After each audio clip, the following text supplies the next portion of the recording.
people will say, look, abundance just means that I have more than I need.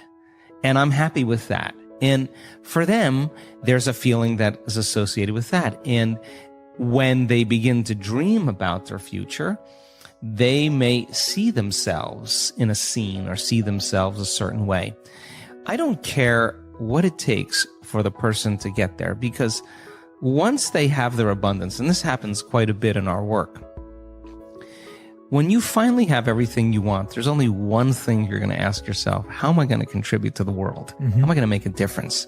So we use different tools to help people to get to that point. But if the person's doing the vision board and they're saying, when I get my new car, I get my new house, I get my new relationship, then I'm going to feel so great. Well, then they're back to the program, waiting for it to happen, for them to feel the emotion. They're believing their outer world has to change in order for them to feel better. There's no effect of drawing the experience to you with that way. So the person has to use those tools to get them into the emotional state for them to feel like it's already happened. Now think about this. If you get up from a creative process and you feel grateful, you feel a love for life, you feel a joy for existence, you feel a passion for the moment, you will not be looking for your future, because you'll feel like it's already happened. It's the moment that we start feeling those self-limiting emotions that we feel separation, and then we start looking for it again. Well, then if you're waiting, you're not creating, you're in separation again. So then whatever it takes for you to move into a state of being. And what is a state of being? Thoughts are the vocabulary of the brain. Feelings are the vocabulary of your body. How you think and how you feel creates your state of being. So then if you wake up in the morning and you come back to your senses with a clean slate and you say, I don't feel anything, and you say, well, let me start thinking about all the problems in my life. Well, all those problems are connected to different people or different objects or things at different times and places. The moment you remember your problems, a memory is a record of the past. You're thinking in the past. Every one of those problems has an emotion associated with them. So all of a sudden you start feeling unhappy, you start feeling bitter, you start feeling frustrated. So now your body's in the past. So then most people then create a state of being that's connected to their past. And if they're in the familiar past, then they are going to crave the predictable future, and they're going to fall back into routine. So then we want people then to get very clear on that vision of their future, however they do it, and begin to combine that clear intention with an elevated emotion. And the stronger the emotion they feel from the vision they're creating, the more altered they feel inside of them, the more they're going to pay attention to the pictures in their mind. And now they're remembering their future. And biologically, it's exactly the same as remembering your past. In fact, if you're not being defined by a vision in the future, it means you're making your past more real than your future. You're falling in love with your past. You're more in love with your past than you are with your future. That you're believing in your past more than you're believing in your future. When you get to that moment where you have that feeling, that's your compass, because that feeling is going to drive your behaviors. It's going to drive more of those thoughts. And when you feel that feeling and it's visceral, no person, no thing, no experience will stand in the way between you and that vision. And you will be initiated by the universe into wealth. You will be initiated into health. You'll be initiated into freedom. Those people, all those people that have healed themselves of all those different health conditions, they are so humble and so happy, and they feel so great that they would never trade this feeling because of what you thought of them. They've left that program behind a long time ago. They actually don't care how you think of them. They actually are so happy with themselves that they're no longer dependent on anything outside of them. Now, I think that's a really important moment, because that's the moment we give people permission in our lives to do the same, right? And I think that more and more people are beginning to figure that out as they do this work. Look, I mean, we're in a convenience-based society. I mean, if you lose your internet connection or your cell phone doesn't do what it's supposed to, people get angry. Like, that's 20 seconds, right? So here you are creating something out of nothing, and you don't have the patience, well, that has to come out, because a very, very masterful person who is abundant had to own impatience. So then never make it be about the end result. Make it be about effort. Every day you're overcoming. Every day you're out of the bleachers and you're on the field and you're giving it your all and you're practicing. You're keeping your energy up greater than your habits in your body or the emotional conditioning of your body, greater than any circumstance in your environment, and sustaining it for an extended period of time. And then all of a sudden, when you're connected to the energy of your future, and you know what that feels like, you will know the moment you return back to the energy of your past. And if you tell me it's because of your boss or your coworker or your ex, I'm going to say, you're back to the unconscious program that you're the victim of your life, right? Absolutely. So then it takes some unlearning, and the unlearning process is the most important process, because once you do that, you're clearing out room for the next creation to be easier, and the next one to be easier, because you're starting to understand the formula a little better, and you start saying, I'm not going to take that personally, or I'm not going to react, or I'm not going to go back to that person again. I'm just going to self-regulate again. You only need a few experiences to know that this is the truth, and then you start managing your attention, and you manage your energy a lot better. And I think that I always say, I don't care that you fall off the horse. I just care when you get back on, right? Because some people fall off and then they have to go into guilt and analysis, and they take weeks. And well, you could have just said, I fell off. Let me just get back on and keep going here. I think that emotions are energy in motion. And so let's just say that we share the same experiences, okay? We're friends and we share the same experience. Oh, you're from London. I've been to London. My daughter lives in London. And we have, hey, you do this, I do that. You did that, you own this, I own that, So what we do is we actually look to see, when we meet people, if we're matching neurologically, if we're matching emotionally. So if we share the same experiences, we share the same emotions. And if we share the same emotions, we can relate to one another. So this is where it gets sticky. So then the moment you start saying, that person did that to you once. Yeah, that person, I had a similar experience. That person did that to me. Now we open the door, like, I'm going to use you to reaffirm my attachment to that emotion. And let's just work it up so that you can suffer and I can suffer, and then we can have a conversation. And literally, we're sharing the same energy. And if we're sharing the same energy, we're sharing the same information, and we're bound by an invisible field of energy that keeps us connected. So then what does it take to break that energetic field?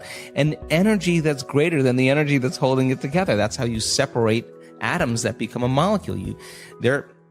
They're bound by an invisible field of energy that's keeping them connected. So you got to use a greater energy than the energy that's holding them together to separate them. Well, in order for you to change, then you can't have energy without awareness or consciousness. You got to go to a greater level of consciousness and change your energy. And nobody changes, Jay, until they change their energy. And when they change their energy, they change their life. So then you may say, well, this person, I use this person, and I use my enemy to reaffirm my addiction to hatred. I use my coworker to reaffirm my addiction to judgment. I use my ex to reaffirm my addiction to resentment. That we have these different people in our lives that we need to remind us of who we think we are. The enemy dies and you find another one.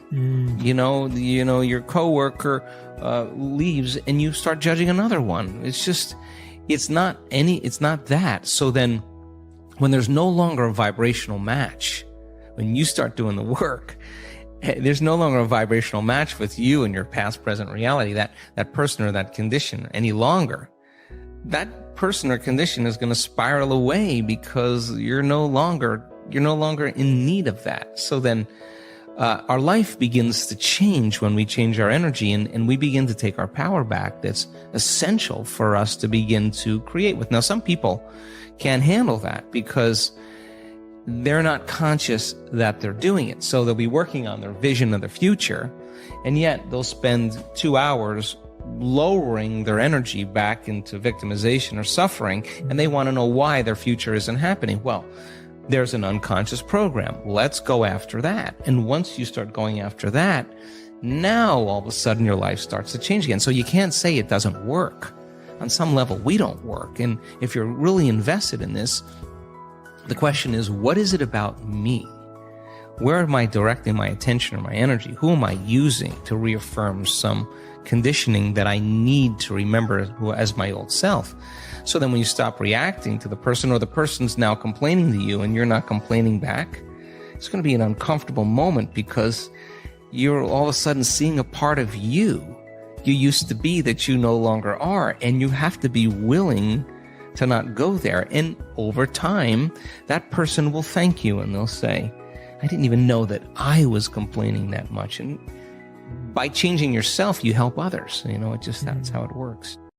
We are back with Complete the Quote challenge. Can you complete the quote and give us the right answer? All you need to do is to complete the quote or statement that we choose, and if you can do it first, you're the daily winner.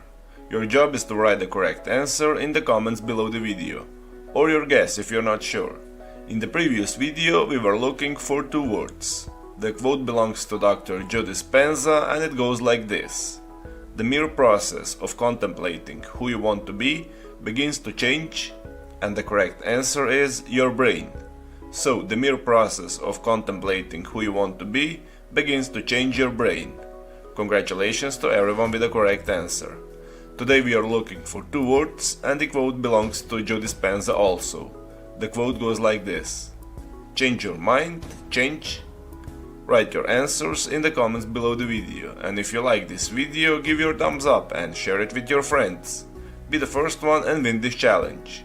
Do you like this way of ending the videos? Did you understand what Joe Dispenza said? Tell me everything in the comment section. If you don't want to miss my new videos and new challenges, subscribe and hit the bell button and you'll be notified when my new video is published. Help me make this video more popular by sharing it. If you really like what we do here and want to support us, you can join our channel and our community for a symbolic fee and gain many other additional features. You can do that by clicking the join button next to the subscribe button, or you can click on the link in the description of this video. Stay good and have a great day.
everybody in the world blind?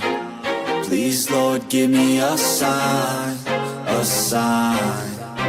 I feel like I'm losing my mind. Is everybody in the world blind? Please, Lord, give me a sign, a sign.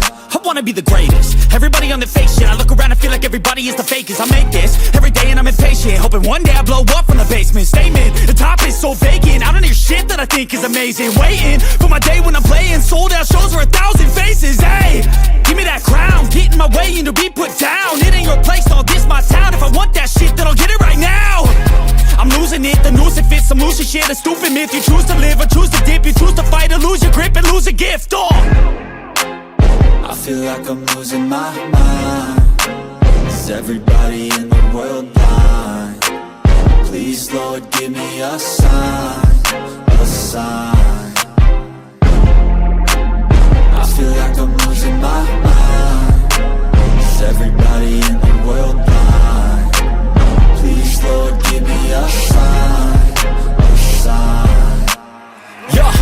There's no mercy in this world, just hunger-thirsty persons in different versions. Each new update, that shit worsens. Why?